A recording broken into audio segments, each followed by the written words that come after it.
चतुर्थी कल्प वर्णन में गणेश जी का विघ्न अधिकार तथा उनकी पूजा विधि। राजा शतानीक ने सुमंतु मुनि से पूछा, विप्रवर, गणेश जी को गणों का राजा किसने बनाया और बड़े भाई कार्तिकेय के रहते हुए ये कैसे विघ्नों के अधिकारी हो गए? सुमंतु मुनि ने कहा, राजन, आपने बहुत अच्छी बात पूछी है। जिस कारण ये विघ्न कारक हुए हैं और जिन विघ्नों को करने से इस पद पर इनकी नियुक्ति हुई, वह मैं कह रहा हूँ, उसे आप एकाग्रचित्त होकर सुने। पहले कृत युग में प्रजाओं की जब सृष्टि हुई तो बिना विघ्न बाधा के देखते ही देखते सब कार्य सिद्ध हो जाते थे। अतः प्रजा को बहुत अहंकार हो गया।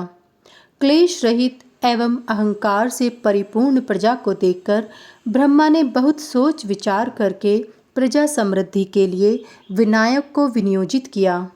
अतः ब्रह्मा जी के प्रयास से भगवान शंकर ने गणेश को उत्पन्न किया और उन्हें गणों का अधिपति बनाया। राजन, जो प्राणी गणेश की पूजा किए बिना ही कार्य आरंभ करता है, उसके लक्षण मुझसे सुनिए। वह व्यक्ति स्वप्न में अत्यंत गहरे जल में अपने को डूबते, स्नान करते या केश मुंडाए देखता है। काषाय वस्त्र से आच्छादित तथा हिंसक व्याघ्र आदि पशुओं पर अपने को चढ़ता हुआ देखता है। अंत्यज, गर्दभ तथा ऊंट आदि पर चढ़कर परिजनों से घिरा हुआ वह अपने को जाता हुआ देखता है। जो मानव केकड़े पर बैठकर अपने को जल की तरंगों के बीच गया हुआ देखता है और पैदल चल रहे लोगों से घिरकर यमराज के लोगों को जाता हुआ अपने स्वप्न में देखता है, वह निश्चित ही अत्यंत दुखी होता है।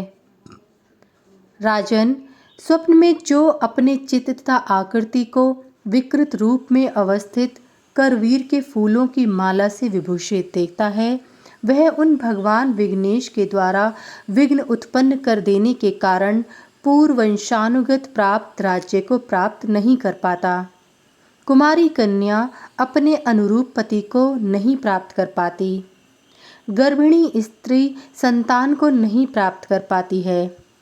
श्रोत्रिय ब्राह्मण आचार्यत्व का लाभ नहीं प्राप्त कर पाता और शिष्य अध्ययन नहीं कर पाता। वैश्य को व्यापार में लाभ नहीं प्राप्त होता है और कृषक को कृषि कार्य में पूरी सफलता नहीं मिलती। इसलिए राजन, ऐसे अशुभ स्वप्नों को देखने पर भगवान गणपति की प्रसन्नता के लिए विनायक शांति करनी चाहिए। शुक्ल पक्ष की चतुर्थी के दिन बृहस्पतिवार और पुष्य नक्षत्र होने पर गणेश जी को सर्वौषधि और सुगंधित द्रव्य पदार्थों से उपलवित करें तथा उन भगवान विघ्नेश के सामने स्वयं भद्रासन पर बैठकर ब्राह्मणों से स्वस्ति वाचन कराएं। तदंतर भगवान शंकर, पार्वती और गणेश की पूजा करके सभी पितरों तथा ग्रहों की पूजा करें। 4 कलश स्थापित कर उनमें सप्तमृत्तिका, गूगल और गोरोचन आदि द्रव्य तथा सुगंधित पदार्थ छोड़ें। सिंहासनस्थ गणेश जी को स्नान कराना चाहिए। स्नान कराते समय मंत्रों का उच्चारण करें। मंत्रों से स्नान कराकर हवन आदि कार्य करें।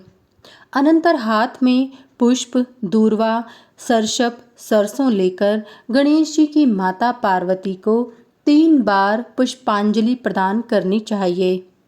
मंत्र उच्चारण करते हुए ही प्रार्थना करनी चाहिए, अर्थात हे भगवती, आप मुझे रूप, यश, तेज, पुत्र तथा धन दें। आप मेरी सभी मनोकामनाओं को पूर्ण करें। मुझे अचल बुद्धि प्रदान करें और इस पृथ्वी पर प्रसिद्धि दें। प्रार्थना के पश्चात ब्राह्मणों को तथा गुरु को भोजन कराकर उन्हें वस्त्र युगल तथा दक्षिणा समर्पित करें। इस प्रकार भगवान गणेश तथा ग्रहों की पूजा करने से सभी कर्मों का फल प्राप्त होता है और अत्यंत श्रेष्ठ लक्ष्मी जी की प्राप्ति होती है। सूर्य, कार्तिकेय और विनायक का पूजन एवं तिलक करने से सभी सिद्धियों की प्राप्ति होती है।